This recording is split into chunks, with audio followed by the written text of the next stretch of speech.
একসাথে হওয়া মানে শুরু, একসাথে থাকা মানে উন্নতি, দীর্ঘ সময় একসাথে চলা মানে সাফল্য।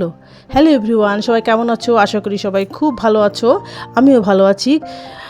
কান্তা ব্লগে তোমাদের সবাইকে স্বাগত। যে যেখান থেকে দেখছো তাদেরকে অসংখ্য ধন্যবাদ তোমাদের মূল্যবান সময় থেকে আমার জন্য একটু সময় বের করে পুরো ভিডিওটা দেখার জন্য।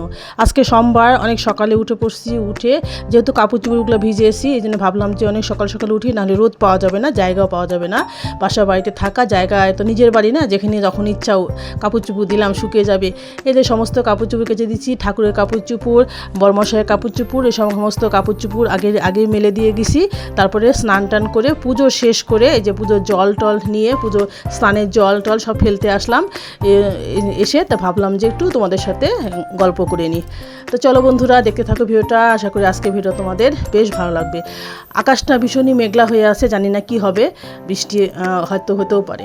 তো চলো নিচে চলে আসলাম। নিচে এসে যে চা করে নিলাম। চা করে যে 1 কাপ চা, গরম গরম চা খাবো। এখন আমি দুধ চা করছি আজকে। চলো চাটা খেয়ে তারপরে এই যে প্রসাদটা তুলে নিয়ে আসলাম। আজকে খেজুর দিয়েছিলাম, যেহেতু রমজান মাস, প্রচুর খেজুরের আমদানি।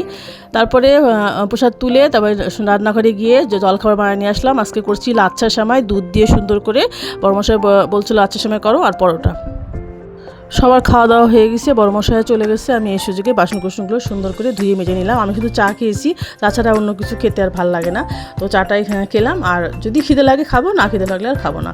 সকালবেলা বেশি খেয়ে তারপরে চলে আসলাম ওষুধ খেতে। বড়মশাই একটা ওষুধ নিয়ে আসছিলো, কাশির ওষুধ। প্রচণ্ড কাশি হয়েছে, গলা ব্যথা, এই জন্য কালকে ভিডিও দিতে পারিনি। তো এই যে ওটা ওষুধ পাল্টে নিয়ে আসছি। গুড আফটারনুন এভরিওয়ান, সবাইকে দুপুরে অনেক অনেক শুভেচ্ছা। রান্নাবাড়ি আর দেখালাম না, সরাসরি একদম রান্না বাড়ি করে টেবিল সাজিয়ে নিয়ে চলে আসছি। প্রথমে দেখাই ভাত, তারপরে করছি মসুরের ডাল, টমেটোর চাটনি করছি, আর পুঁই শাক আনছিল, পুঁই শাক মিষ্টি কুমড়া দিয়ে সুন্দর একটা চচ্চড়ি করছি, আর ডিম রান্না করছি আজকে। তো এই ছিল আজকে আমাদের দুপুরের মেনু। ছেলে মেয়েকে খেতে দিয়ে দিব, ওরা খাওয়া দাওয়া করুক। রান্নাবাড়ি শেষ হয়ে গেছে, আমি একটু বড় কাজে যাব। মাথায় একটা ভূত চেপেছে, সে ভূতটা না নামা পর্যন্ত আমার এটা শান্তি পাবো না।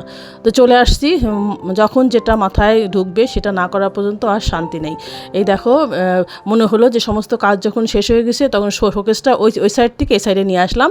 আর মেয়ে একটু শোকেসটা মুছে দিল সুন্দর করে। মেয়ে একটু যে কাজটা করে খুব সুন্দর করে করে, তো মুছে দিল। আর আমি এখন ওদের খেতে দিয়ে, আর আমি শোকেসটা সুন্দর করে এখন সমস্ত এগুলো বাসন কুসনগুলো বের করে ফেলছি। এগুলো সুন্দর করে মুছে ধুয়ে সাজিয়ে গুছিয়ে নিব, তাহলে আমার শান্তি। আমার এটা কদিন থেকে ভাবছি, তো করতেই পারছি না, সময় পাচ্ছি না। তো আজকে অনেক সকালে উঠছি, প্রতিদিনই উঠি, তো আজকে একটু বেশি সকালে উঠছি, যেহেতু কাপড় চোপড় ছিল। তো চলো গুছিয়ে গেছে আসছি। এই দেখো ফাইনাল লুক, আমার গোছানো কমপ্লিট হয়ে গেছে। সমস্ত কিছু গুছিয়ে ফেলছি কি সুন্দর করে, থাক বাই থাক সমস্ত কিছু মুছে একদম ঝকঝক করছে, তাই না? মাঝে মাঝে না মুছলে ভালো লাগে না, প্রতিদিন মুছা দরকার, কিন্তু প্রতিদিন তো আমি পারি না মুছতে, সময় হয় না, একা মানুষ। তাই জন্য আমি মাঝে মাঝেই এইসব পরিষ্কার পরিচ্ছন্নতা করি। সমস্ত কাজ সেরে এসে করি, আবার কখনো কখনো এসব কাজ সেরে তারপরে রান্নাবাড়ি করি।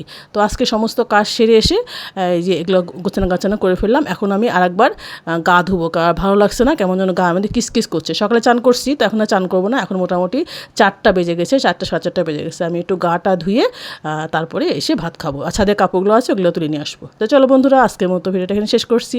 যে যেখান থেকে তাদেরকে অসংখ্য ধন্যবাদ একটু সময় বের করে পুরো ভিডিওটা দেখার জন্য। Thank you for watching.